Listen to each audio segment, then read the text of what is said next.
Life Audio. Hey there, Heather Creekmore here. You're listening to the Compared to You podcast, the show for you if you've ever struggled with your body image or the way you look or the way you feel about the way you look. Oh, friend, you're in the right place. Today, we're talking about aging. It's Aging April on the show. We've had a theme every month this year. January, we talked about getting healthier. February, we talked about marriage. Last month, March, we talked about moms and we talked about what to do if you're a mom with a daughter or even a son who might be struggling with body or food. But we also talked about what to do with your own mom issues. So go check out those episodes. Ooh, lots of good stuff last month. But this month, I'm excited for what's ahead as we talk about aging. And I want to be clear, our conversation around aging isn't just going to be for the over 40 crowd. We're also going to talk about ways that we are aging and changing at all stages of life. So I'm glad you're here for it. Today we're talking about just generally, how do we age well? What does that mean? I feel like there's a lot of messages in culture that boil aging well down to how you eat and how you exercise. But it's so much more than that. Did you know that the group age-wise that's most concerned about aging is 25-year-olds. Yes, the fear of aging is called Jurassicophobia. And 25-year-olds face it more than even those of us who are over 50. Likewise, use of Botox and fear about forehead wrinkles is highly popular amongst the 30-something crowd versus the 50 and 60-something crowd. So friends, aging is, oh goodness, well, it's really the messages around aging are giving us a narrative that aging is not good. Aging is something you have to fight. So today, we're going to explore that. Before we do you know about my website, improvedbodyimage.com? Are we friends yet? Join the mailing list, friend, and we are going to send you just 4 emails a month. It's not much, just a weekly email to encourage your heart, to tell you what we're talking about on the podcast, to offer you great deals on new resources that we're putting out every month, to tell you about my new books, to tell you about coaching opportunities. Friend, if you are not on that list yet, I hope you'll go get on that list. We're offering a free mirror fast, which could be a great tool to kickstart your body image journey. Go to improvedbodyimage.com. You can get the downloadable 15-day Bible study free for you if you just go to improvedbodyimage.com and sign up today. Now let's get to the show.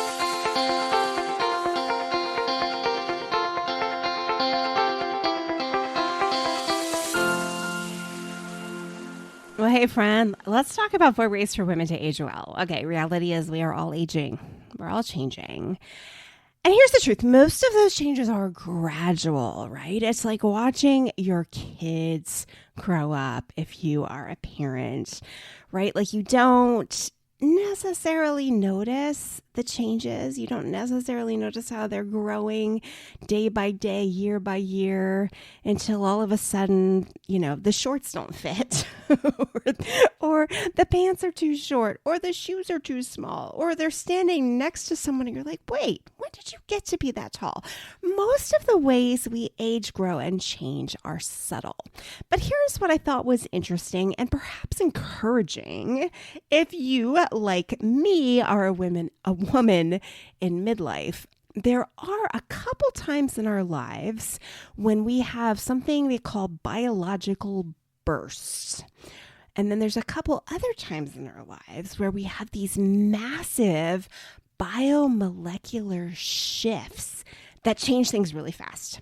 And so the biological bursts they found happen at age 24, and then again at age 60, and at age 78.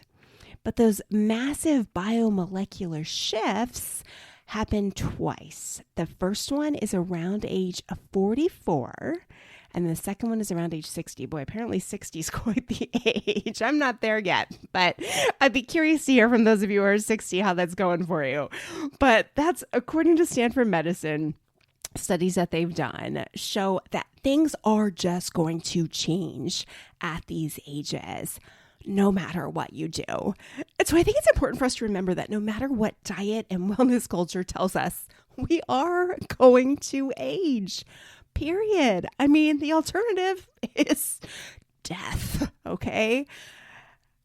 But there are things we can do to age well. And aging well doesn't have to just be all about what you eat and how you exercise.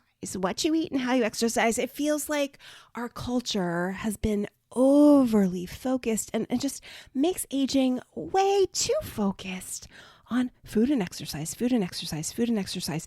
And if you're like me, if you're raised in diet culture, if you've been on a diet since you were in the 3rd grade, it's overwhelming to think about aging and think that what aging means is just more of a focus on food and exercise. Like, that makes me kind of want to cry, right? Like, I've been focused on this my whole life, and now the answer is focus on it more. Oh, surely there's more to life than what we eat and drink and how we exercise. In fact, I feel like there's a Bible verse in Matthew about there being more to life than food and drink, and more to God's kingdom than what we eat and what we wear. Oh, friend, aging doesn't have to be all about these things. Likewise, aging doesn't have to be all bad news. Aging doesn't have to be the downhill slope. Aging doesn't have to be things are getting worse, doomsday, the worst is ahead, right? In fact, I wrote this devotional. It was released a year ago in April. It's called Aging Gratefully. I've been so thankful for your great response to this book. People are loving this book. They're telling me how it's their new go-to gift for 40th, 50th, 60th milestone birthday present. So thank you for that. But in this book, Aging Gratefully, I talk about 30 different ways, because there's 30 devotional days, 30 different ways that aging is actually a gift, and how you can look at aging through the lens of gratitude. Like, there are lessons, there's wisdom that you've gleaned over these years, and that has a far, far greater value to not only you, but to those around you, than you just having a wrinkle-free face, friend. So I hope you'll go check out Aging Gratefully. It's sold wherever books are sold, Christian books are sold. It's on Amazon. The link will be in the show notes. But today we're going to talk about 4 ways to age well. And the first way is really about that concept of gratitude. We need to age gratefully, and we need to change our attitude to gratitude. So, and that's what I do in the devotional, is I'm giving you daily reminders. You can read it every month if you want to. It's a 30-day devotional. I'm giving you daily reminders of things you can be thankful for as you age. I'm also giving you really practical strategies as to things you can do to help these certain aspects of aging. Like, what do you do with all those clothes in your closet that maybe don't fit you right anymore? Or what do you do when you no longer have the community of like kids' school friends and their moms, and you've got to find a new community? Or maybe it's a new season of life for you where you're not working anymore. What do you do? So I give you practical tips around that as well. But today we're talking about gratitude. Okay, and gratitude in part is a spiritual discipline, right? We are to be content. That verse in Philippians, I can do all things through Christ who strengthens me. Friend, read the verses around it. That is about being content. And in order to be content, we have to have a grateful heart. We have to be thankful. But the cool thing about gratitude is it's a spiritual discipline that has actual physical health benefits. Gratitude lowers your blood pressure. It improves sleep. It boosts your immune system. And it even, ready for this, it reduces inflammation. Like, seriously, friends, if I were to bottle gratitude and sell it to you as a supplement for $29.95, you would probably buy it because it has the same benefits as all of those other supplements we're buying and trying to help us sleep better and lower blood pressure and boost immunity and reduce inflammation. Everyone's talking about inflammation everywhere. Just be thankful, and that reduces inflammation. Isn't that crazy to think about? All of these health benefits come not from cutting out carbs or doing the exercise you hate. They come from this mental and spiritual practice that can help your body be healthier in all these ways. And friend, it's so easy, and yet it's so hard. Oh, because we are just so zoomed in on the negative, aren't we? It's so easy for us to remember the negative comments someone said and forget all the positive. It's so easy for us to look in the mirror and see the negative, see what we don't like, instead of seeing what we can be grateful for. Friends, we have to adjust the glasses through which we are looking at life and be thankful. Okay, so I told you about those 4 health benefits, but wait, that's not all. I sound like an infomercial here. As I researched gratitude further, I found even more additional health benefits. You ready for this? Practicing gratitude reduces stress, right? And we know like stress is really the underlying cause of all disease. So if you want to be healthier overall, reduce stress. Gratitude increases your pain tolerance. Isn't that crazy? But there's studies out there suggesting that practicing gratitude may help lessen an individual's sensitivity to pain. Gratitude increases your ability to exercise and eat healthy. Now, this is kind of a weird one, but listen to this.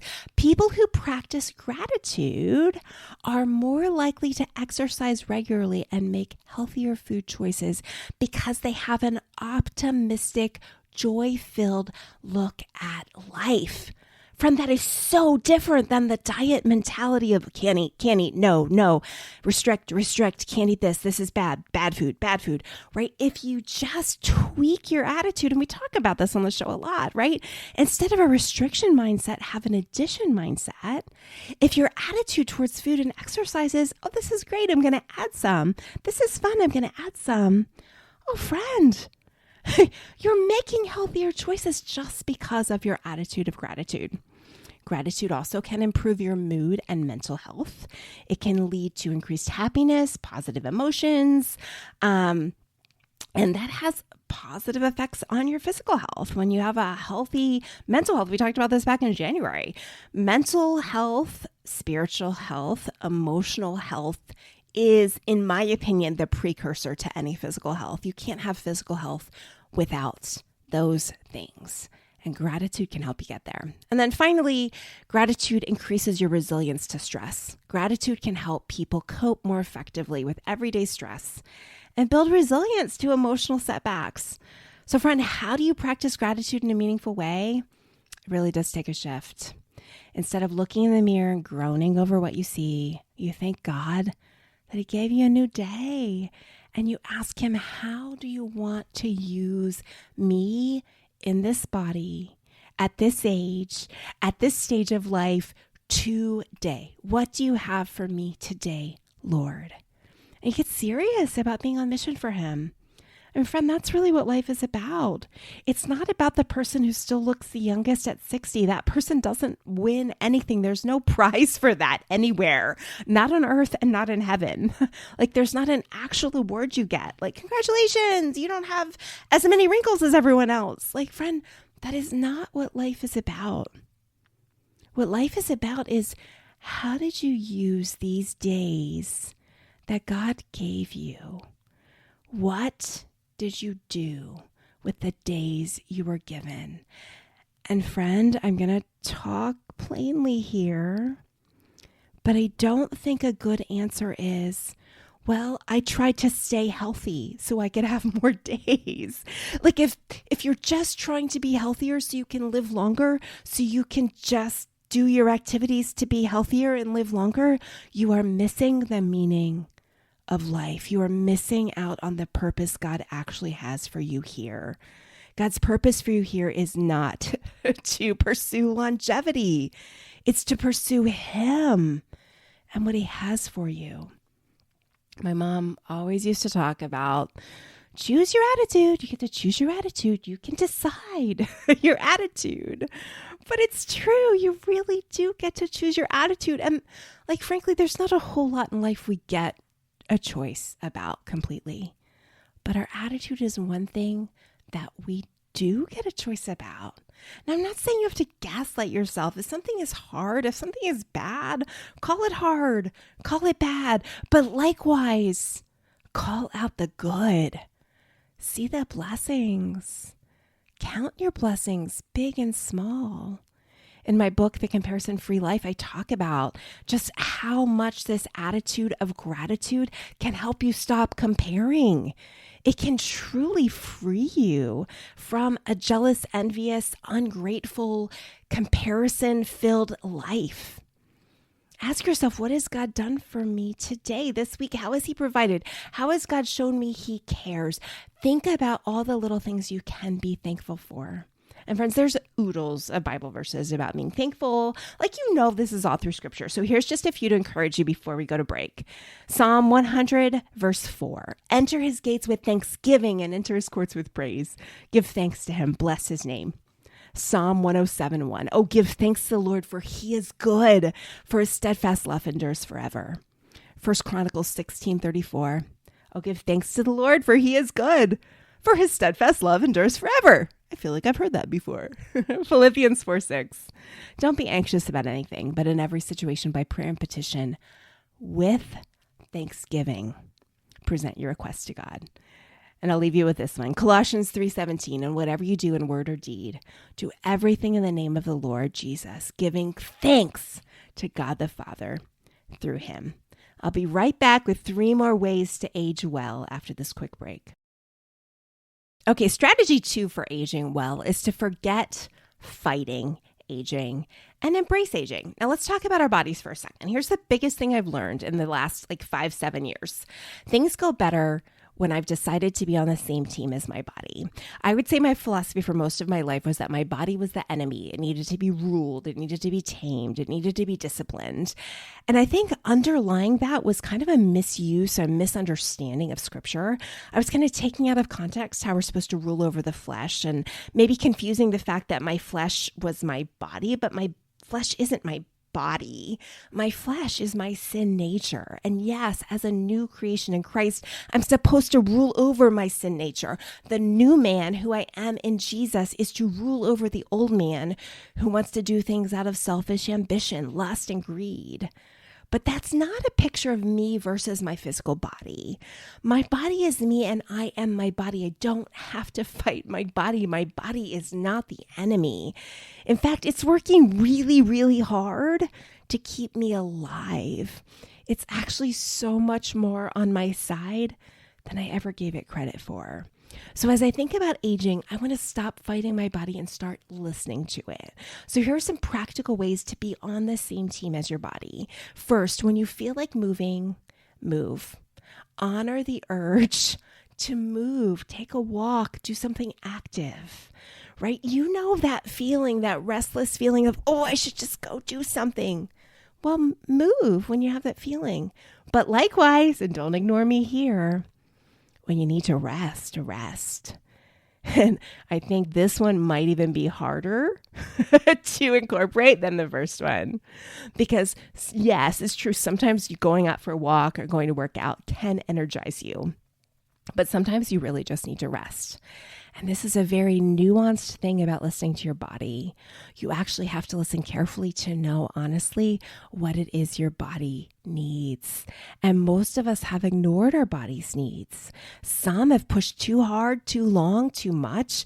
And maybe even from experience, that this can lead to injury or this harms our bodies, like how over-exercise actually hurts your thyroid. And you may not know that you've hurt your thyroid for years and years until you get diagnosed with something. As you get older, put aside those silly mantras that tell you to ignore your body, like no pain, no gain. You know them all. And instead, try honoring your body.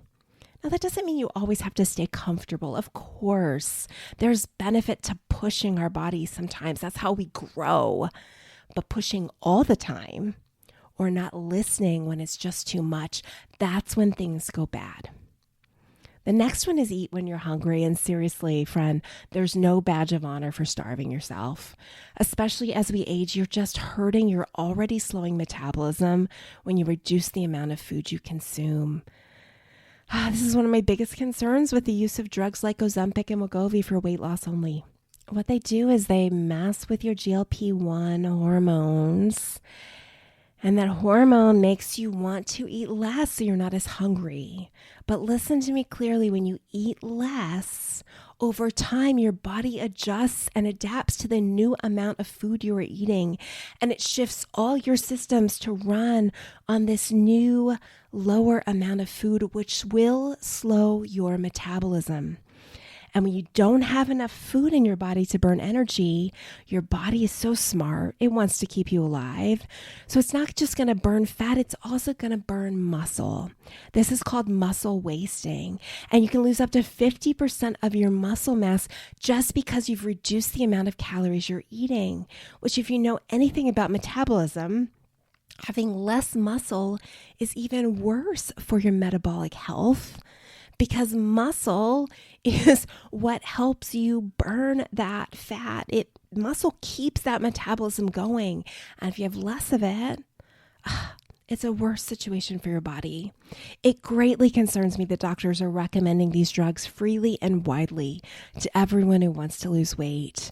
I've done a couple other shows on the topic. I do think there may be some circumstances when they are helpful, but by and large, friends, a lot of women are going to have greater challenges ahead because they use these drugs to lose weight, and they might find themselves in a really bad spot after doing so. A friend of mine was recently telling me about how her hairdresser is seeing so many more women with hair loss because they're on these weight loss drugs.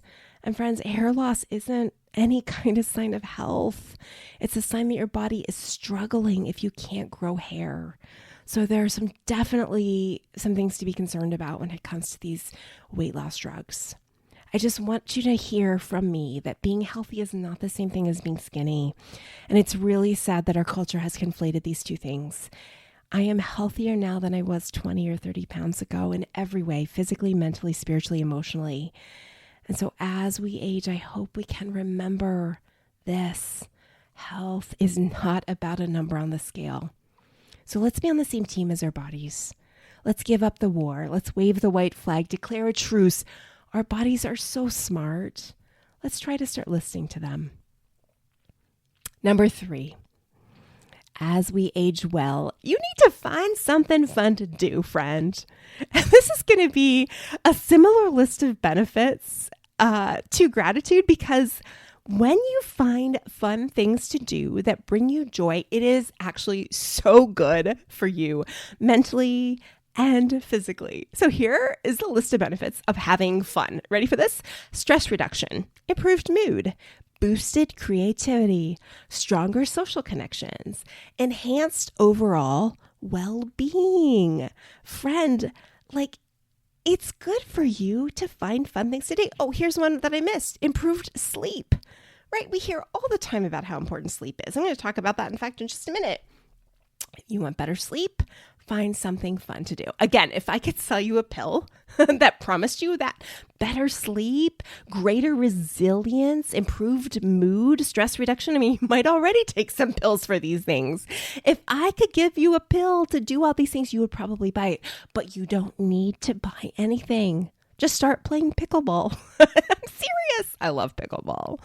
Join a community theater group, a knitting club, a volleyball league, a water aerobics class. Take up your photography habit again and go start taking pictures. Take an Italian class at a community college. Join a bunco group. Friend, just do something with other people that is fun, that makes you laugh, that makes you smile, because it will relieve stress, and you're going to get so much benefit from it.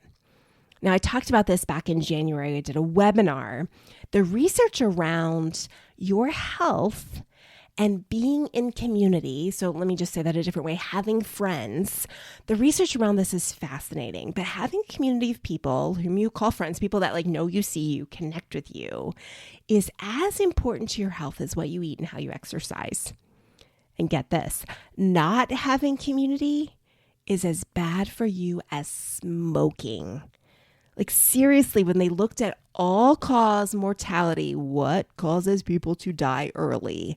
Being lonely, not having people was as dangerous for your body as smoking. But here's what I see. I see women who are trying to fight aging. I see women who are pursuing health goals because they don't want to age, they don't want to get disease, they want to be healthy, and they're doing it in isolation. They're trying to beat the clock, and so they have to eat a certain way, and so they turn down dinner invitations because they don't think they can eat the food that's going to be served, or they turn down social activities because they need to get their special workout in, and they might as well be sitting at home smoking a pack or two of cigarettes because missing out on being in community hurts your health, even if you're trying to do something to help your health. Oh, friends, community is so important to our health, especially as we age. Being community is connected with strong social support, community cohesion, participation in social activities. All these things are associated with lower mortality risks, while social isolation and living alone increases mortality risk. That's just straight from the science there. So here's the deal. Number 3, find fun. And find people to have fun with, and you will age well. So what sounds fun to you? What have you been thinking about trying? What have you been putting off? Because you have to do other things first. Like, oh, maybe if I do this, I'll get healthier first, and then I'll go do this. No, friend. Go find the fun. Go find the people to have fun with.